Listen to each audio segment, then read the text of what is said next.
welcome to Some Good Tea, where we drink some tea and share some tea. I'm your host, Katie, and today I'm being joined by returning guest, Lara, as we talk about the people that make our lives special, our friends, both past, present, and future. During this episode, we are enjoying Whistle While You Steep by Wynnwood Farms. So pour yourself a cup, pull up a chair, and join us while we share in the memories and stories about these special people that make our lives meaningful. Let's jump into the episode. But I'm really excited to share this tea with you today while we talk about friendships. Yep. Or frenemies, depending on what questions we get. It should be good. Yeah, it should be good. Yeah. Would you like to roll the dice first? Sure. Let's see what question we get. 10? Oh, yeah. That looks like a 10. Tell me if you remember about one of your first, childhood friendships that you had. First childhood friendships. I would always just, I was one of those little kids that always just walk up to random people, random kids, and just be friends with them. That's cute. And I'm seeing that in my daughter, my 7-year-old daughter right now. That's it's kind of fun cute. to see. But for elementary school friendship that lasted a good while, I had a couple of friends named Katie and Annie, and we would hang out a lot, and also hang out with a guy friend named Eric. We just That's cute. do a lot of fun random things, playing ditches. As you do. Yeah, and come up with stories, and Yeah. it was fun. Were you guys in the same class or? It depended throughout the years. Yeah. Sometimes we were in the same class, sometimes we weren't, but we still kept our friendship. Yeah. It was just really meet fun. up for recess and stuff. Mm-hmm. At the lunch table and share snacks. Yeah. That's so fun. That's way cool. Mm-hmm. I love that. Did you move? What ended up? Yeah, I did move. I did move to a different town, but we weren't very far away. Mm-hmm. But also, when we moved, I started junior high. Yeah. So there was the move and the move of school. Then you were in a totally different school. Yeah. Yeah. So it just completely, yeah. We didn't really, life. yeah, we didn't really hang out much after that. It was just a break, and I'm still in contact with one of them. That's cool. Yeah, a That's little way bit cool. off and on throughout the years. Yeah. Yeah. I feel that would have been pre-cell phones, right? It totally was pre-cell So phones. pre-social media, before email. Yes, it was before email. If you moved across town, it was hard to keep in touch with your friend as a little kid. Oh, yes. Right? You were dependent on the home phone. Yeah. You were very much dependent on your parents, on seeing them at school, or social functions or whatever your parents were doing. I don't even know. So if you moved even just barely across town or down the street, then, because a lot of my childhood memories of friends was biking to their house. It's Stranger Things vibes up in here, right? We all had bikes, and we would all bike around the neighborhood to everybody's houses all the time. Or just walk. Just walk. Yeah. So if you couldn't access your friend's house through your own physical labor, then it became incredibly difficult, because then you'd have to be like, Mom, can we go to so-and-so's house to play? And they'd be like, no, we can't, because this and this and that and that. And fully now looking back, I know that neighborhood, and I know that my friend's house was 2 minutes around the corner. I'm like, but my mom was busy, so I also understand why it's my 7-year-old child can deal with her problems and play in the backyard today. But if you don't have a way to get there. No. And also the way that my family grew up, it was family first. Yeah. Well, and it was almost a little too much family, like, and not as many time with friends. And my Yeah, parents and if are you very had a much big introverts. family, Yeah, we if you have a big really big family. family, if you have family gatherings a lot, especially in the summertime, like it starts to take up a lot of your family's time, Mm-hmm. you know? Yeah. Yeah, and then you add a move into there and it starts to get like complicated Yeah. as a Yeah. kid. Mm-hmm. Yeah. Yeah. I love that you still stay in touch with one of them. Mm-hmm. I assume it was probably like through Facebook. at Yeah, first. pretty Yeah. much it is through Yeah. Facebook for a long time. We were just Facebook friends. That's cool. And now that I recently moved back into the area, we're trying to get together again. Yeah, have you like reconnected or anything? A little bit through texting and things That's like cool. that. Yeah. But yeah, I hope to I love see that. her again soon. I love that. My answer to this question, my first ever friend I don't remember meeting because our parents were friends, right? So like I don't know how I met her because like she was just always around and I was just always around and like all of our siblings were friends too, and so we were just she was in our neighborhood and I was in her neighborhood, and so we're just always over at each other's houses kind of thing. And she was the one that moved first, so like no hate, Roxanne, but and I remember being like devastated because like, you know, we would have huge sleepovers at each other's houses because it was all of the kids were friends with all of the kids, and we'd have like armies of children that would have these massive like sleepovers and stuff at each other's houses, and we were just always hanging out in each other's backyards and traveling around in packs on our bikes. Like it was wild. We're just always outside in the mud, like we're a little in the bushes, just running around in the bushes. And then she moved, and it was like, what am I supposed to do now? Like by the time she moved, I think I was like, was maybe 7 or 8. But that was like my whole world. And I had other friends, obviously, but she was like my best friend. Right? And she moved, and then they moved again and went even further away, and it was like, oh my gosh. And we did stay in touch. But it just got like harder and harder, you know. We saw each other less and less, and then I moved a really long way away, and that's on me. It's okay, Roxanne, that one was me. Not really, it was on our parents. But yeah, and then fast forward like 150 years when Facebook was invented. One of the first things I did was look up some of these friends that I had to be like, maybe they're here too, right? To like reconnect, you know? And that's been a way to like reconnect with some of these people, and it's cool to kind of see where's life taking these people. How are they doing? But yeah, like those early childhood friendships, they stick with you. I still have some of those little adventure memories. Yeah, I have these memories of coming up with stories, and then like with one of my friends, and we would just write them down. And of course, there were little like toy horses, and we would just create stories, and it's cute. It was fun. It's way cute. I love that. Ooh, I bet our tea is probably steeped enough now if you want to pour yourself a cup.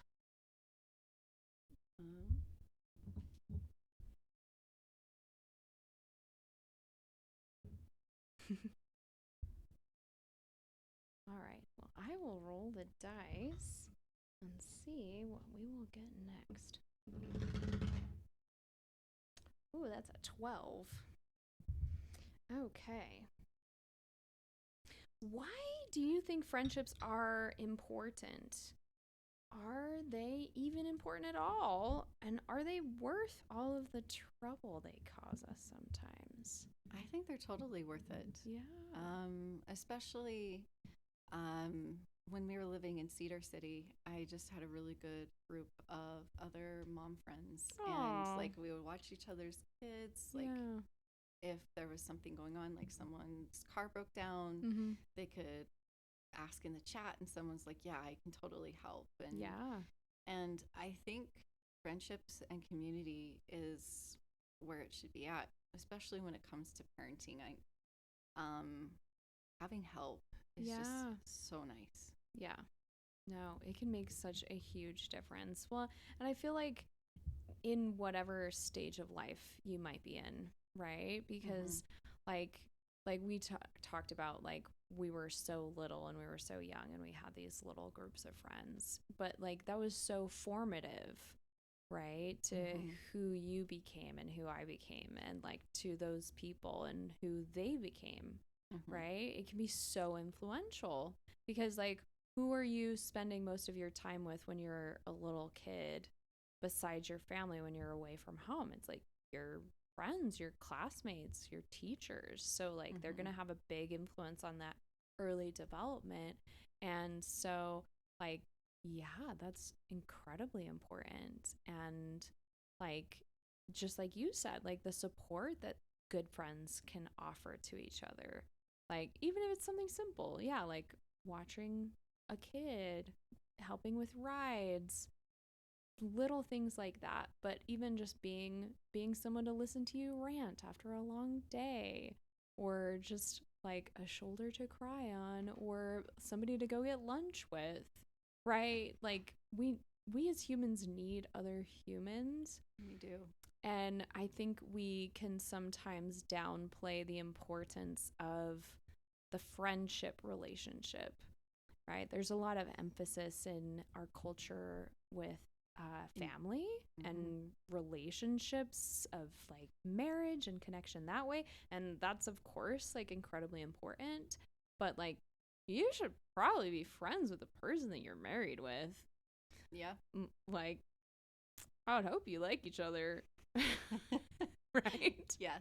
And like, you should also have friends outside of your family life and outside of your marriage life to help balance that marriage and help keep that marriage and family healthy as well. Right? Because no matter how great your marriage is, there's always going to be interests and things that you're not going to have like together as a couple. Yeah. Because like my husband, he has this close-knit group of close-knit friends that he's had for like since elementary school with some of them, or junior high school, and like they still connect over things that I can't connect over with him. So that's so important. It is. That's so important. It's so vital. And especially now, and I don't know if you've heard about this, and it's kind of like a poppy term or whatever, but there's an epidemic of loneliness, especially in men, and there's just been this attention brought to it that men are not making friends. Yep. And if they do, they don't have very many, or if they have any, they're very superficial. And it's just brought a lot of attention to like men's mental health and all of this, and like it's uncovering a lot of systemic issues, which it's important to do, but it really helps us to take a close look at what is friendship and just how vitally important it is to us as people, because your partner cannot be your only social interaction. And like your coworkers can't fulfill the same thing that your partner does, and can't be your friends. Like if you're friends with your coworkers, great, but what if you're not? You know, what if your coworkers are mean? You gotta have friends. Yeah, and I noticed that with my husband and also a lot of my friends' husbands. They don't like connect as much with newer people, kind of thing. Yeah. And out of like the 3 years we were there in Cedar, I think he only had like 2. Yeah. And I had a lot.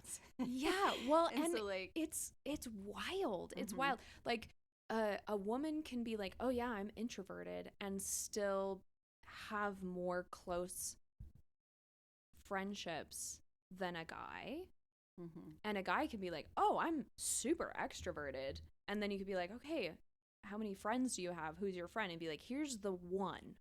And I've been friends with him since first grade. or like we met in high school or whatever. Like it's usually somebody that they met a while ago and they've been close and they became close because they went through school together, they were like roommates or whatever. Like they've spent a long time together. And it's that one person. But this guy will still be like, oh, I'm super social. I'm super friendly, blah, blah, blah. But you only have one friend. How does that make sense? Well, also, like what I noticed with my husband and a lot of my other friends' husbands is that they worked. And by the time they got home, they were helping with kids, getting kids down to sleep. And by that time, they're exhausted. And they don't want to do anything more. And like, that's especially fine. With my husband, who's an introvert. So he's just and so drained. Fine. Like that's totally fine. Like that's your life stage. But there's other outlets, and it's not been your life stage since the dawn of time. No hate. But like there's other outlets, and your family's doing other things too, and you're going to other events and things, and there's other people there, and like there's like opportunities for you to meet and interact with other guys. But there's this hesitation and this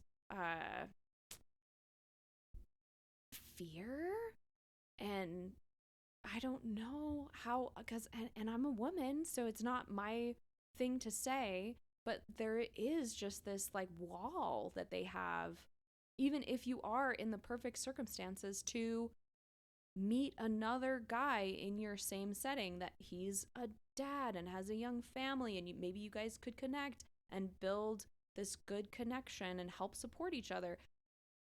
But you won't even just like say, hi, how's your day? Is your kids? Oh, great. There is such a wall there. There is like such a wall there. It is wild.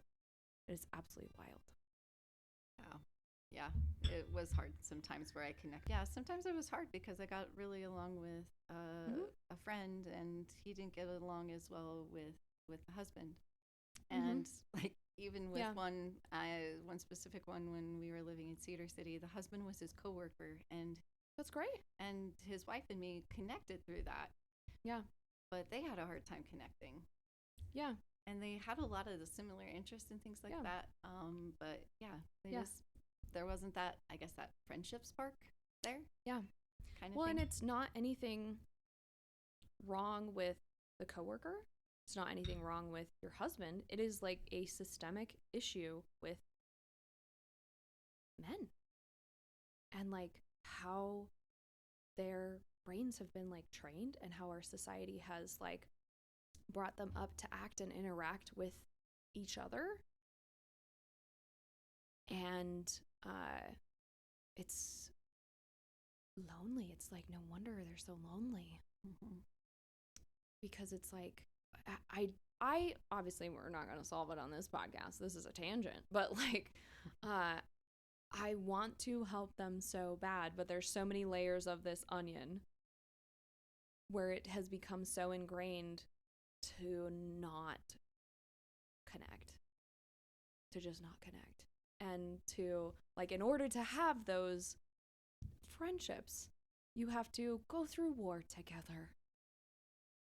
Or, like, he needs to be your brother, your actual brother.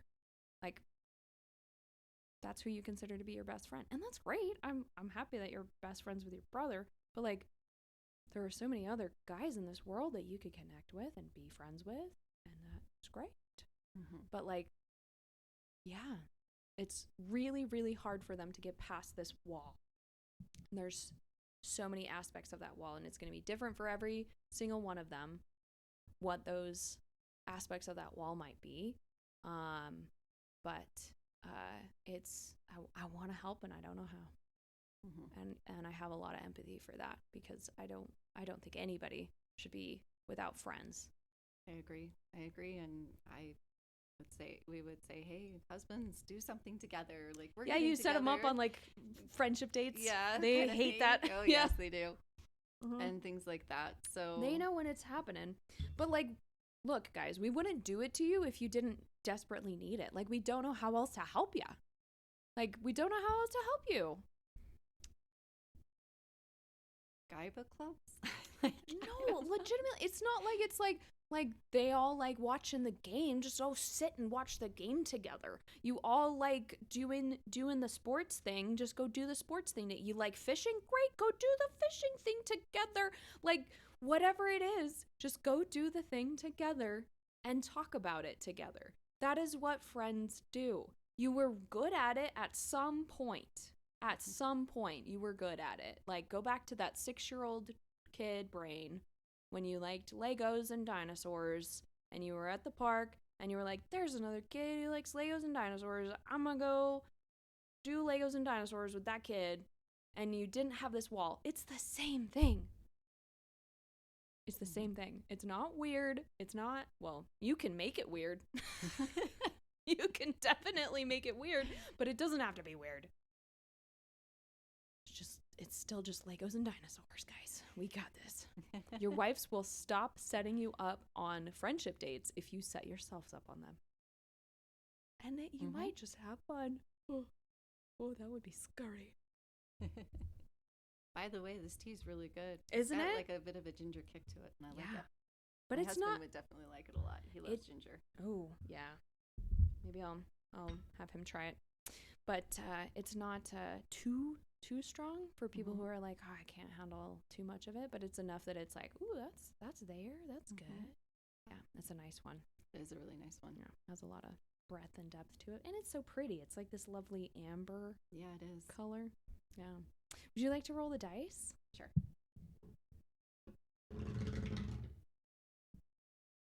8. Yeah, I think it's 8. 8. Yeah, I know that dice has seen so many better days. It's a pretty dice. It is lovely, isn't it? Would you rather have a large number of friends you are kind of close to, or just a few friends that you know very, very well? I've experienced both a lot. It just depends, because like we've moved around a lot. Yeah. And so I've experienced both, and both have their benefits and drawbacks. Yeah. Because like it's great to have a big group of people, and I was like, when I was living in Cedar City, like it was a larger group of people, but there were some that I connected with very individually very well. Yeah. And so like the larger group was fun to get together with, but it was really nice to be able to have those individual times too. So for me, I like them both. Yeah, I like having both. It's more of like what you're in the mood for kind of thing. Yeah, that's fair. That's true. I'm very extroverted. The listeners of my podcast should know this now. And I can be even more extroverted when I want to be. It kind of depends. But I can, if I want to, I can collect humans. I can just collect them. But I love that. People are so interesting to me. I love talking with them. I love finding out about their day and their life and just like things about them. Like they're just so interesting. They are really interesting and really fun, especially if they're like from a different culture. Oh my gosh. And, like, I just love learning. Like their story. I just want to know about their story. Their style of life is so different. Yeah. I love that. Now, like there is a line. Like I don't need someone to life vomit on me. Yeah, it does true. happen. Yes. I'm too approachable sometimes. But I'm still very interested by people.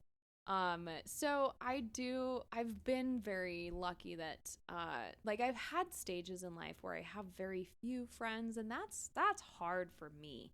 Like that's really hard for me because I need friendships, and I need multiple friendships. But I'm at a stage in my life where I have many friends, which is so great. I just love that. And I like having the variety, kind of like what you're describing, where it's like you can have kind of your acquaintances. They're up here in this bubble up here. And then you have your like close-knit group of friends down there. For me, that I would say that close-knit group of friends is larger than the average person. But it's because I have more social energy and can put more of that out there and have a different balance than other people might.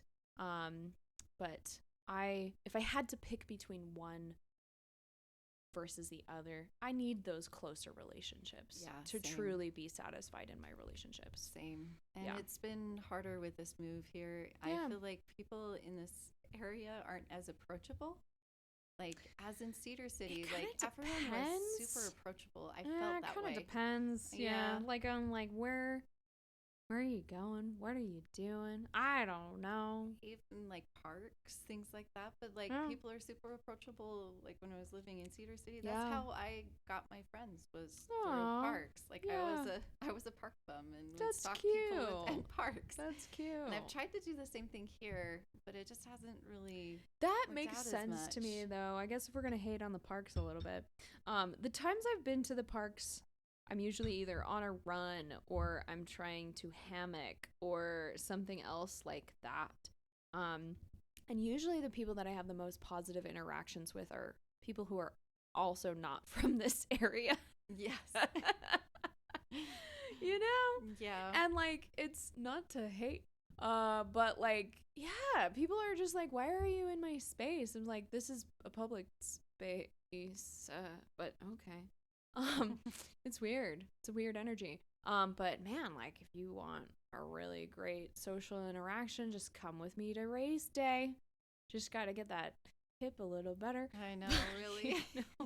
You'll come to Dinosaurs, so that'll be really good. That's a great place to freaking meet people. Oh my gosh, guys. If you want, and see, here's the thing. I just don't like if you're into running, or if you want to get into running and you're a guy, I don't know how you don't have more friends, because running, holy crap, everybody's so positive, everybody's so friendly, and you go to race day and everybody wants to just talk at you all the time because they've all had their pre-workout and they're all jazzed up because they're about to run a race, and everybody's jittery and chatty and nervous. And so everybody wants to talk to you. And then you finish the race and everybody's super happy and it's like a party and everybody's getting tons of snacks and bananas and those little cutie oranges and congratulating everybody. And you can just go up to anybody and be like, oh my gosh, congratulations. It's just so easy to, like, meet people at race day. Yeah. Running, guys. If for the guys that listen to the podcast, all 4 of you, if you need to make friends, get into running, and then you can join a running club. Great way to make friends. Or even biking, for that matter. Biking too. also, yeah. Like, if you're already in, like, swimming, you can have your swimming bros. Or maybe you just like to watch the sport. A lot of guys like to watch sports. Yep. Here we are again. Just get together and do the dinosaurs in the Legos. Yeah. That's funny. Yeah.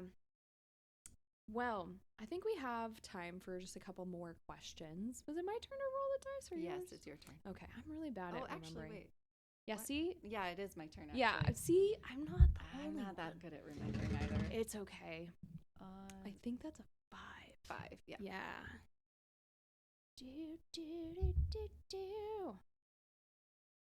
Have you ever been on a long road trip with friends? How does it compare with a road trip with family or being alone on a drive? I think, like, the longest road trip with friends that I can think of recently is basically we went up Cedars Canyon, and one of our friends, her husband, put together all these yurts up in the canyon. That's so it's like cool. Glamping. That's so cool. So we did a glamping night, and it was really fun. Oh my gosh, and so, I bet it was driving so with friends. pretty. Oh yes, it was. It was very, very pretty too. That's so cool. It was on the way to Zion's. That's such a vibe. Oh my gosh. Not Zion's, but Bryce. Yeah, Bryce. Bryce is up there. I freaking love Bryce. Yeah, I need Bryce to go is back beautiful. there. I've got all my so I haven't switched out my mugs yet. I've got all of my national park mugs on the wall behind you, and I need to go get one for Bryce. Yeah. I miss all the red Bryce. rock. It's so pretty. I miss all the red You're rock. not that far from it. No, I but do like go it on feels the regular. like forever. I know, it's true. And when you have to go at a certain time of year too. Yeah. Yeah, that's like Otherwise with Arizona. it's too toasty. Too hot. Yeah. Even though in Cedar it doesn't get as hot as like That's St. true. George. That's very true. St. George, nothing gets quite as hot as St. George. Phoenix. Well, yes, but that's Phoenix. Phoenix is the same temperature as the surface of Mars. Pretty much, yeah. Shout out to Heather. I'm really sorry for your loss. We're thinking of you. We pray for you every day. You're welcome to come visit anytime you need some, like, cooler temperatures. Well, she'll be singing a different tune towards us during the winter time. Yeah, but I like the winter. I like the winter, so I'm not sad. But, you know, for anybody who doesn't, you're welcome to leave. Lived in Arizona for about 8 years, and yeah, a lot of people said you can't shovel sunshine. It's true. So I was like, okay, it's true. I have this thing. Yeah, I have this thing with heat exhaustion. Yeah, like you can't scrape off. Like once you take off layers, you can't scrape off layers of your skin. No, you can't. It's just, and once there is a point that once you sweat too much, there's a point where you stop, and then you're like, oh, this is where you die. Yeah. So like that's not a good point to reach. Kids, don't do that. Nope. And there literally are signs like at when you go hiking there. Yeah. There literally are signs that say take water. Make sure that you are well hydrated because people have died. Well, from this. Well, and there are similar signs depending on what park you're at in certain places similar to that. People ignore them all the time. They do, which is unfortunate. Not smart. Guys, drink water. It's good for you. Sprite is not water. Or Gatorade. Or really, I mean, like Mountain Dew, still not water. Water is water. Anyway, so your road trip, it was with your friends to these yurts. That sounds delightful. How does it compare with like road trips with family members? Well, right now I have little kids, so like that gets interesting some days.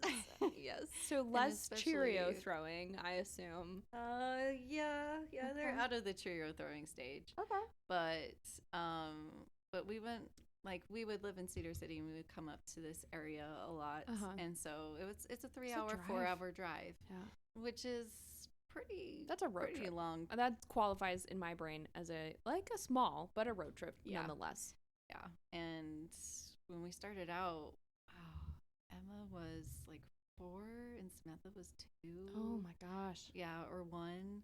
So like it was just really hard to do that. Like our first couple of times up here was rough. Like, do you take breaks? Like, what do? You just soldier through it? Like, it just kind of depends on. Oh my gosh. Sometimes there is this place, I think it's in Fillmore, that like you pull off in like a gas station, and they have a playground there. Oh. And I guess you would get to know those spots really, really well if it's like a drive that you do. Yeah. Oh my gosh. Yeah. So, and we would pull out the tablets after a while, or sometimes we would just do it at the very beginning so we could actually like talk and chat and things like that. Because when the girls are busy, my husband and I, we could like read together or we could chat, and we've had some wonderful conversations. Like adult time. Yes. For like 20 minutes. Yes, pretty much. Oh my gosh. Yeah.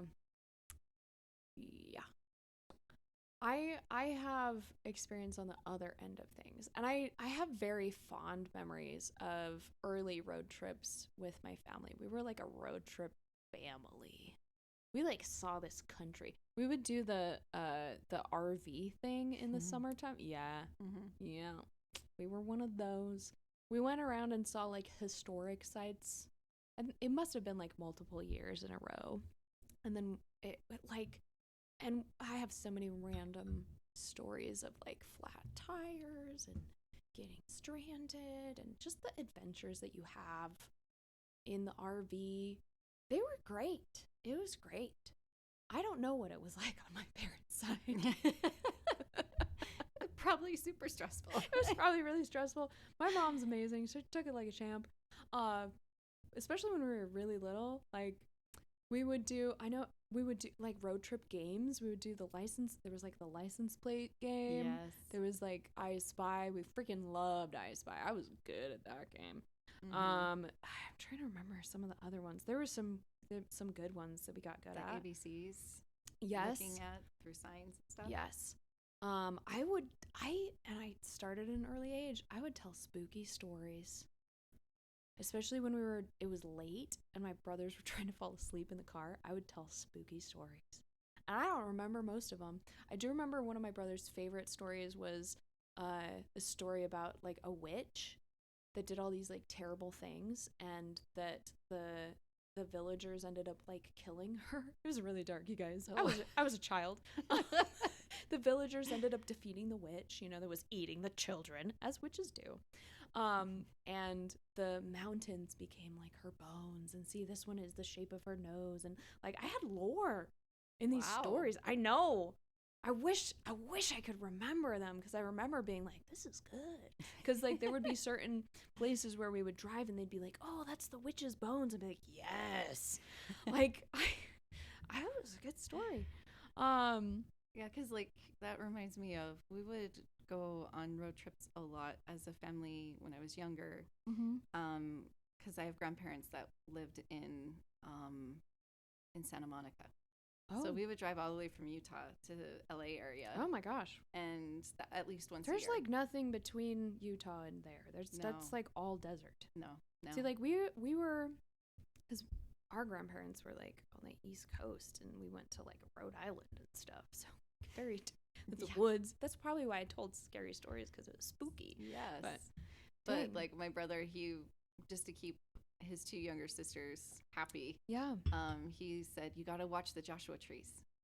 They're aliens. Oh. They're going to take over and they're going to come and get you if you don't watch them. Gosh. Oh my gosh.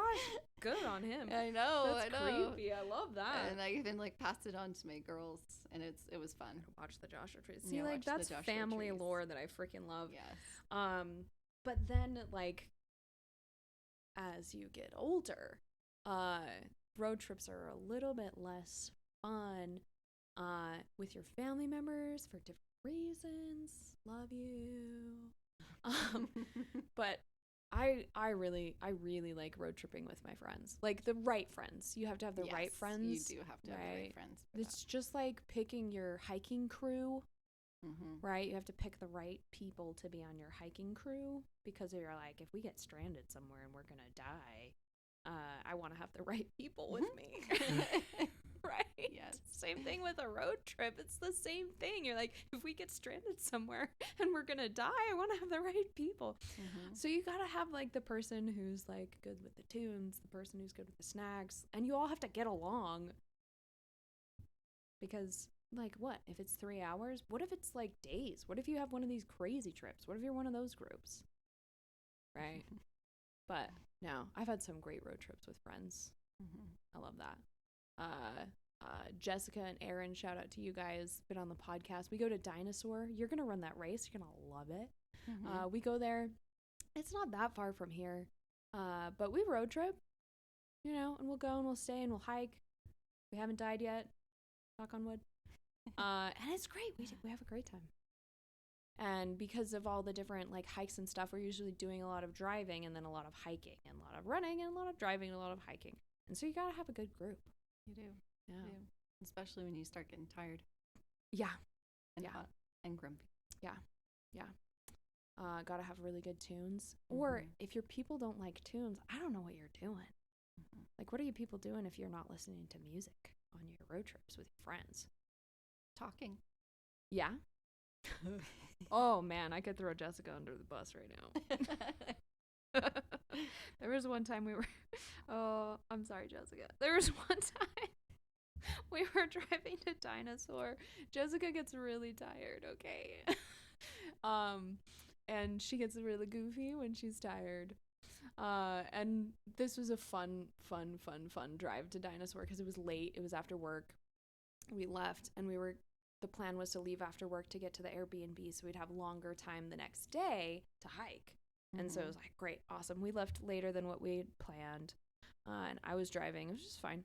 And for whatever reason, the like Bluetooth of the phones wasn't pairing or whatever, so we had like no tunes, not really. Couldn't quite get it to work. So we just chatted. And Jessica just got sleepier and sleepier. And it was fun. I had a lot of fun. And maybe next time Jessica's on the show, we'll have her recount to you what she remembers of that chat. But it was great. I have a blast with Jessica when she's sleepy and when she is also fully awake. But man, that girl is so funny. That's awesome. She's so funny. Yeah, road trips they can make or break a friendship. They really can. Yeah. They really can. Yeah. Especially when we used to live down in Arizona, it was just mainly my husband and I, and we would do long road trips. Especially, it's a 12-hour drive from Phoenix to like Salt Lake area. Especially if all your family is up here. Yep, all of our family is up here. So we would make that drive, and we had some awesome conversations. And like, there were specific places that we remember that we would drive past and we're like, remember when we had that conversation? We're like, yeah. Oh, that's cute. And so like, so I had a lot of good memories with that. Also, we lived in Payson, Arizona, which is a small mountain town, like an hour and a half away from Phoenix. And so we would talk and chat during that hour and a half drive. And we did have our oldest daughter at that time. And so it got interesting at times, but yes. Yeah. That's fantastic. I love it. Well, I think we have time for one more question. Okay, it's your turn. Is it my turn? Okay. It truly is your turn. Okay. Man, we're doing great today. 17. Finally made it up there. Ta-da! Is there a downside to having too many friends? Is there a downside to having no friends at all? I feel like the downside to having too many friends is like there's just a lot of coordination. Yeah, can't keep it all together. Can't remember. You're like, oh man, I haven't gotten together with this person in a while. Ooh. Yeah, just like, and it kind of also depends on the friend and the relationship and like how close are you and what's their personality like and stuff like that. Like how much involvement in the friendship do you need, right? Like I have some long distance friendships that like we're cool with like a once a week to once a month phone call check-in. And that's great. That's good because she lives on the other side of the country and we haven't seen each other now in years. And like that's just kind of the way it is. And that's fine. But it's also one of those friendships that we can just kind of pick up where we left off, which is super chill. That is awesome. Yeah. That's a unique friendship. There are other friendships that don't survive that kind of a thing. You know? So, yeah, you can have too many connections with people where you just like it's just herding cats. And if Cheryl gets offended that you forgot that it was her boyfriend's birthday and you didn't wish him a birthday, like that's way too complicated. Why are you friends with that person? If you're not that, and if they need you to hold their hand that much, that's a lot. It is a lot. To me, that's too much. That's too much. Like, if you need that as my friend, I'm just going to tell you right now, like, I'm not going to remember your boyfriend's birthday. I'm sorry. Cheryl, you're going to break up with him in 2 weeks anyway. We all know this. I don't have a friend named Cheryl. All the Cheryls out there, I'm really sorry about your boyfriend. Yeah, it's not fun being all alone without friends. When we very first moved down to Arizona, we call that our hell year. Oh, because, no. Like, we didn't know anyone down there. We were thinking we were going to like watch a house for someone that was about to serve a mission, but they ended up not going, and we were down in the basement. And awkward. I was cooking off of a hot plate for dinner. That's so awkward. It was very awkward, and like their daughter had just recently bought a condo around, and so like they were hanging around, and she didn't like me. And things like that, and it's so it just was spiraling. It was horrible, and yeah. like, and the ward was our congregation was just very established. Everyone had been there for years and years and years. Tight knit. And like we were the newly married couple and no one really wanted to get to know us. And so like so awkward. it was It's literally the hard. opposite of what that is made for, but whatever. Yes. Like, and it was my first year teaching ever. oh no. And David's first year at law school. Oh my gosh. So literally everything was set up to fail. Oh gosh. Yeah, it was awkward and hard. Luckily, after about like it had to be like 3 or 4 months. Oh wow. We lived that way, and so because they had like health issues that they just weren't telling us about, and so because of the health issues, they couldn't serve their mission. Okay. So we were able to finally find a place to go and actually live and not be in someone's weird basement situation. Yeah, exactly. Yeah, they needed to communicate at least that they didn't have a place for you to live before you showed up, and like, whoa. But yeah, I feel like literally your social connections can make or break a situation for you, because you could have gone through all of that and it could have been way different, like a way different experience if you had like really close friends that you were like going there and finally going to be living in the same city as them, right? Yeah. Like it can change the situation so much. Yeah, because like also just when we moved to Cedar City, we didn't know anyone. We didn't have any previous friends or anything, but because people were more open to being friends, like we were able to acquire friends relatively quickly and able to get going on it and everything. And so like, and shout out to my friend Sydney. She was hey Sydney, awesome. You're awesome. Yeah, and putting together like a community group and That's just awesome. doing stuff. So like it's just interesting. You're right. Yeah. Relationships can make or break the experience, because that wasn't our first year in Cedar City. It definitely wasn't our hell year. Yeah. It just changes everything, like our ability to connect with people, and like the nature of that connection can just change everything. Okay. Like I spent time in Michigan, and it was a really, really short time at the beginning of my career. And I left, and I really didn't want to leave. I was leaving because of my career and changes and that type of thing. And I really liked the area. Like my townhouse was cute, and the town that I was in was cute, and I liked all the trees and stuff. But like the people, I loved the people that I was around. And I was only there for a short time, and I'm super extroverted. It's easy for me to walk into a situation and be like, all right, where are my new friends? Right? But like, they've got to be open to that too. Yes. Right? There's got to be give and take. And like, were there hard things? Absolutely. I left for a reason. But if I found out that I was going back there in a different work situation, I wouldn't necessarily be too sad, because of like where I'd be able to pick up again with the friendships and the connections that I made, like